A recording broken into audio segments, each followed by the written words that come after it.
War is hell, and some soldiers thrived in the madness. But no conflict produced stranger soldiers than the Second World War. From a dentist who lived for danger, to the sword-swinging British soldier that channeled his inner William Wallace, and in one case, even a bear. They built reputations that bordered on insane, and their stories still shock today. On today's episode of the Infographics Show, we'll reveal the craziest soldiers in World War II. Number 7. Ben L. Solomon, United States of America. Captain Benjamin Lewis Solomon was a U.S. Army dentist known for pulling teeth and taking names. He was present during the Battle of Saipan in the Mariana Islands, which saw the United States on the business end of an amphibious assault by Japan. Since Solomon had little dental work that he could perform during active combat, he volunteered to replace the 2nd Battalion's wounded frontline surgeon. The decision to put himself forward for this position would change the course of his life forever. On July 7, 1944, the U.S. 1st and 2nd Battalions, already reeling from heavy losses, were hit with a massive Japanese assault. Between 3,000 and 5,000 Japanese troops charged the battalions in one of the Pacific Theater's largest attacks. And directly in their crosshairs was the aid station where Captain Solomon was posted, just 150 feet behind the front line. The fighting threatened to break through the combined perimeter of the two battalions. Solomon's aid station, little more than a small tent, was already filling up with wounded troops. 30 had walked or even crawled their way to the field hospital in the first few minutes of the attack, with Solomon's hands already full tending to his comrades. Then, as the Japanese began to break through, he spotted an enemy soldier bayoneting a wounded U.S. troop, and that made Ben Solomon mad. Grabbing a nearby M1 Garand, he fired and killed the Japanese soldier before 2 more enemy troops appeared at the entrance of the tent. Just as they were killed, 4 more crawled under the tent walls, trying to attack the wounded. Rushing them, Captain Solomon kicked a knife out of one's hand, then shot another and bayoneted a third. Thinking quickly, Captain Solomon used the stock of the rifle that he picked up to strike the 4th enemy soldier in the stomach. This offered one of the wounded comrades enough time to shoot the man, killing him instantly. But the gravity of the situation was far worse than a few enemy troops trying to get into the aid station. Outside, the Japanese troops were advancing. Realizing they were in serious trouble, Captain Solomon ordered the wounded to be evacuated out of the tent, telling them to head back to the regimental aid station. But he wouldn't be joining them. He would stay behind and cover their escape. When 4 men manning an M1917 machine gun were killed, Solomon jumped behind it and opened fire. He took down a number of enemy soldiers while his wounded comrades made their escape. Days later, when the army returned to the site, they found Captain Ben Solomon's body slumped over the machine gun, the corpses of 98 enemy troops piled high in front of his position. He'd received 76 bullet wounds, along with several bayonet-inflicted injuries, 24 of which while he was still alive. Ben L. Solomon was posthumously awarded the Medal of Honor, one of only 3 dental officers to have received it. From a dedicated dentist who fought tooth and nail to a courageous Canadian who saved an entire town. Our next entry is number 6. Sergeant Leo Major of the Canadian Army's Régiment des Chaudières was no stranger to action over the course of the war. On June 6, 1944, he and the rest of his regiment landed on Juno Beach as part of the Normandy invasion. Major was deployed on a reconnaissance mission during D-Day, during which he was able to capture a German half-track, an armored personnel carrier. He single-handedly killed every Nazi inside, seizing communication gear and secret codes vital to Allied intelligence. A few days into the invasion, Leo took down 4 soldiers when he encountered an SS patrol, though it came at a cost. One of them had managed to light a phosphorus grenade that exploded, causing Major to lose an eye. But this didn't stop him. He continued to serve as a scout and a sniper, claiming that he only needed one eye to line up his weapon sights. He even joked that the patch made him look like a pirate. Then, during the Battle of Schout, Major was dispatched to perform reconnaissance of the Dutch city of Zwolle, which had been occupied by the Nazis. Their mission was just recon and a meeting with the Dutch resistance before Canada's artillery opened fire. Instead, Major and his comrade Willie Arsenal set out to recapture Zwolle by themselves. Arsenal was gunned down by German troops after accidentally giving away his position, meaning Leo had to continue his mission alone. Spotting a German staff car near Sassenport, he interrogated both a driver and a German officer in a nearby bar. Leo grabbed the officer's gun before realizing they could speak French. He warned of the coming Canadian artillery strike, one that would kill Germans and Dutch civilians. Then, in an act of good faith, he gave the weapon back. That same morning, Leo ran through the streets throwing grenades and firing his gun trying to make as much noise as possible. He tricked the Nazis into believing Canadian forces were already in the city. He even dragged a few captured Germans back to the Canadian troops waiting outside. But Leo didn't let up. He rushed back into Zwolle to continue his one-man assault. When he needed a break, he would crash in Dutch homes and then get right back to his one-man war against the Nazis. While on his rampage, Leo Major found the SS headquarters on fire, fighting against 8 high-ranking Nazis, killing 4, while others managed to escape. By 4:30 a.m., the Germans were in retreat. One Canadian, Leo Major, had freed the entire city of Zwolle by himself. Leo Major might have dealt out a lot of death single-handedly, but on the opposing side of the war, Hitler's favorite commando was racking up plenty of kills on his own. Meet number 5. In July 1943, weeks after the Allies invaded Sicily and bombed Rome, Benito Mussolini was arrested and held at Campo Imperatore Hotel in the Abruzzi Mountains. Determined to free his ally, Hitler ordered multiple rescue operations, pitting branches of his military against each other in competition. Among those tasked was his favorite paratrooper, Otto Skorzeny. On September 12, 1943, Otto Skorzeny led 16 SS troops on a high-risk glider mission to free Mussolini.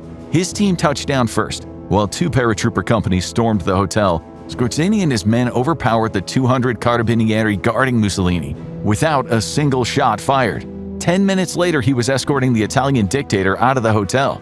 Skorzeny was later put in charge of Operation Long Jump, a plot to assassinate the Big Three, Roosevelt, Churchill, and Stalin. The mission first went to Ernst Kaltenbrunner, head of Nazi security, but soon landed in Skorzeny's hands. If it wasn't for Soviet counterintelligence, Skorzeny could have given the kill order on Roosevelt, Churchill, and Stalin at the 1943 Tehran Conference. This wasn't Skorzeny's only high-profile mission. During the Battle of the Bulge, he led Operation Griffin, commanding hundreds of English-speaking Germans disguised in U.S. uniforms. Using stolen American jeeps, they slipped behind Allied lines to spread chaos and confusion in the opening hours of the battle. When some of his men were captured, they spread rumors that Skorzeny was on his way to Paris to assassinate or kidnap General Dwight Eisenhower, Supreme Allied Commander, and the man who would later become America's 34th president. When Eisenhower heard about this, he ordered an all-out manhunt, distributing wanted posters throughout Allied territory with the SS officer's photograph. 23 of Skorzeny's men were captured behind American lines, 16 of them being executed as spies. Something that Skorzeny knew contravened the rules of the war. One of the craziest things about Otto Skorzeny is that his antics didn't end after the Second World War. After being charged for breaching the Hague Convention at the 1947 Dachau Military Tribunal, he was acquitted and escaped from an internment camp a year later. He moved in hiding across Europe from Bavaria to Paris and was even alleged to have worked as a Mossad agent for years. Skorzeny might have been a prolific officer on and off the battlefield, but few World War II soldiers obtained the almost mythical infamy as number 4.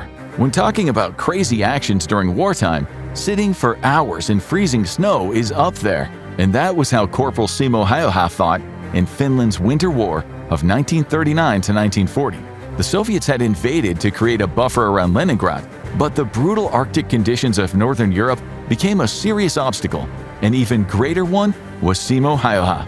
With over 500 confirmed kills, Häyhä was the best sniper in the Finnish army, and the best in history. His skills were matched only by his almost obsessive dedication to shooting.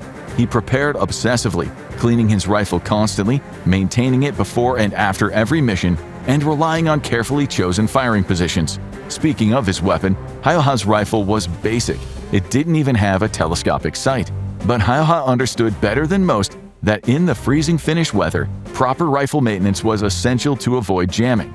Häyhä had spent years prior to his mandatory military service honing his shooting prowess as a hunter. His father had taught him the ability to accurately estimate distances. Usually, he was only ever a few steps off the exact distance, even while over 500 feet away from his targets. He was good at determining the effects of the weather, like wind or rain, on shooting conditions, and that is not the only way Simo Häyhä used the environment to his advantage. Rather than lying prone like most snipers, Häyhä chose to sit as he felt it improved his accuracy. His shorter height, he was around 5'3", meant that he could still keep low enough to not be spotted. But he had other methods to avoid detection. Häyhä would sit in the freezing snow with ice in his mouth to mask the fog of his own breath. He packed snow around himself and his rifle to make the muzzle flash less visible. And of course, there was his iconic look dressed head to toe in all-white camouflage. At the time, the Soviet troops weren't issued camouflage, leaving them to stand out against the snow and making them easy targets for a sniper who knew how to disappear into the winter landscape. Simo Haoha achieved his 500 kills all during the Winter War, which only lasted for a period of around 3 months. Safe to say, Simo Haoha was a busy man during that period, but his accuracy and perseverance led to a total average of around 5 kills per day, but on some he racked up as many as 25. His body count earned him the nickname the White Death among the Red Army. Haoha seemingly died on March 6, 1940, a week before the Winter War ended. He was severely wounded when an explosive bullet fired by a Soviet soldier tore through his face and shattered his lower jaw.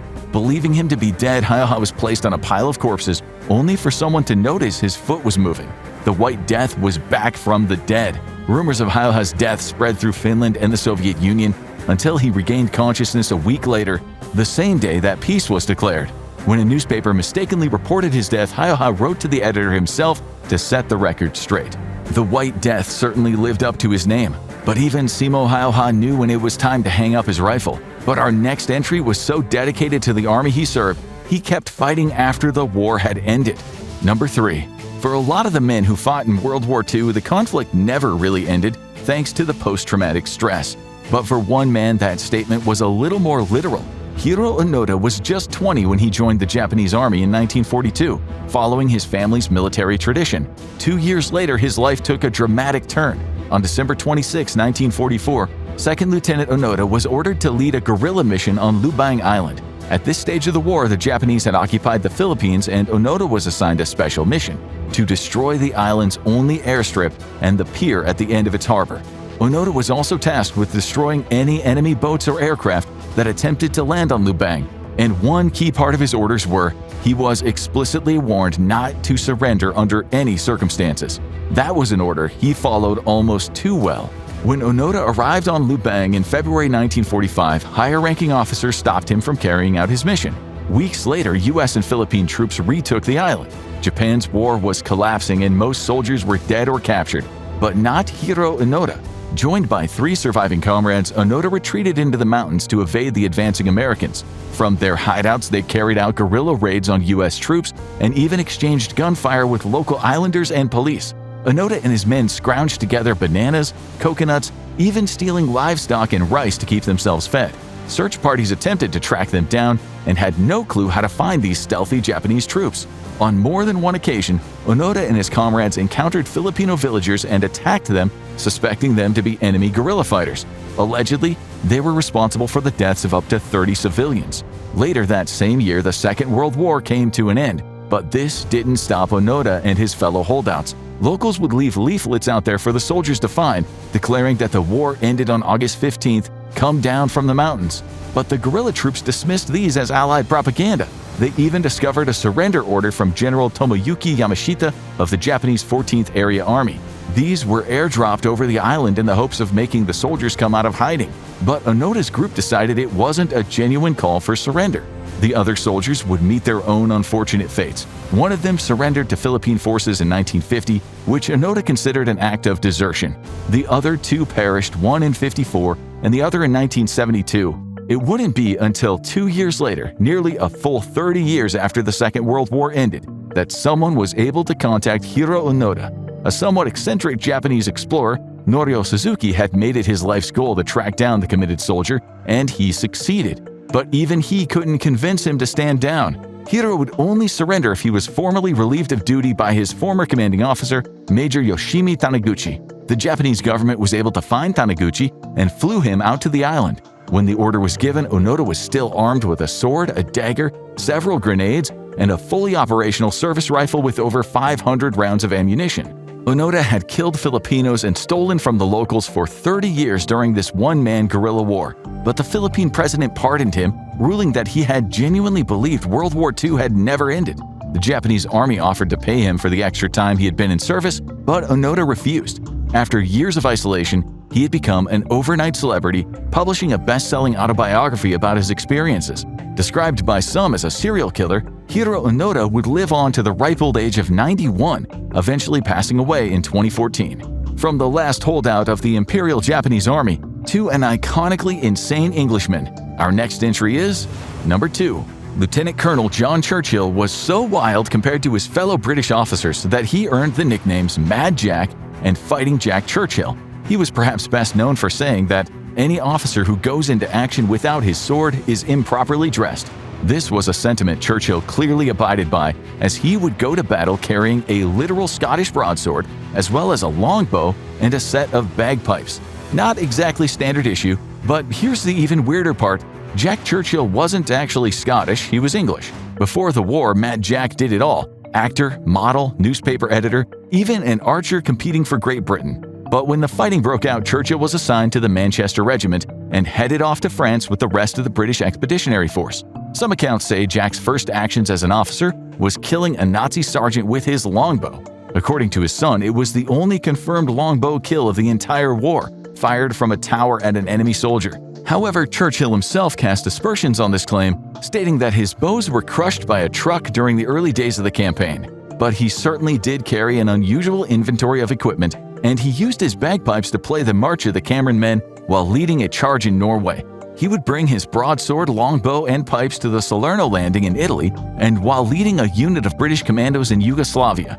As almost the polar opposite to our previous entry, Jack Churchill didn't exactly put a lot of his points into stealth. In May 1944, Mad Jack was ordered to raid the Yugoslavian island of Brac, which was being held by the Nazis. The landing went smoothly until Churchill saw enemy guns and blasted a Highland march on his bagpipes to warn the others. The next day, he pushed the attack again, but a mortar strike left him the only man still alive. As an encore, he played "Will Ye No Come Back Again" on his pipes as the Nazi troops advanced. Mad Jack was eventually knocked unconscious and captured. Believing him to be a relative of the British Prime Minister Winston Churchill, German military intelligence flew him directly to Berlin, and in case you're wondering, he wasn't. Jack would spend the remainder of the war trying to escape capture and even succeeding a few times. He once walked from Berlin to Rostock over 124 miles before being recaptured. As the Allies closed in on the Austrian camp, the SS guards panicked and fled, and Mad Jack didn't wait around. He hiked 150 miles to Italy and freedom. By the war's end, Churchill was in India. When the US dropped the atomic bombs, he said, "If it wasn't for those damn Yanks, we could have kept the war going another 10 years. But believe it or not, a sword-slinging pseudo-Scotsman wasn't quite crazy enough. Not when the Polish army had their very own pet bear fighting alongside them. Yes, really, sitting at the top spot, it's number 1. Even by the time of World War II, deploying animals during the war was not a new phenomenon. Cavalry units had been riding horseback for centuries, and even during the Second World War, some of the most valued messengers for the Allied forces were humble carrier pigeons. But few of these beasts of battle were as fearsome as Corporal Voytek, a Syrian brown bear adopted by the soldiers of the 2nd Polish Corps. In 1942, as civilians were deported from Soviet-occupied Poland, the Polish army escorted them through Iran. Along the road to Tehran, they encountered a young boy carrying a bear cub. The cub's mother had been shot by hunters. A refugee girl, Irina Bokievich, was so taken with the orphaned bear that she begged Lieutenant Anatol Tonowiecki to buy it. For 3 months, Irina cared for the animal in a Polish refugee camp near Tehran. Then, in August 1942, the bear was handed over to the 2nd Transport Company, later renamed the 22nd Artillery Supply Company. There, he was given a new name by the soldiers, Voytek. Voytek initially had problems swallowing while he was growing, so soldiers fed him condensed milk from an old vodka bottle. He was later given a diet of fruit, honey, syrup, marmalade, and rewarded every time he managed to swallow a nice drink of beer. And pretty quickly, he developed a taste for the stuff. He also enjoyed coffee, smoking cigarettes, well, eating them, and even slept near the soldiers if they were cold. Voytek learned to salute, marched in step with the soldiers, and even wrestled with them, quickly becoming the unit's mascot. But when Polish forces were reassigned to fight alongside the British, mascots and pets were banned from transport ships. To get around it, Voytek was officially enlisted into the 22nd Artillery Supply Company as a private, complete with his own rank and serial number. But he wasn't just a cuddly comrade. The bear saw some action.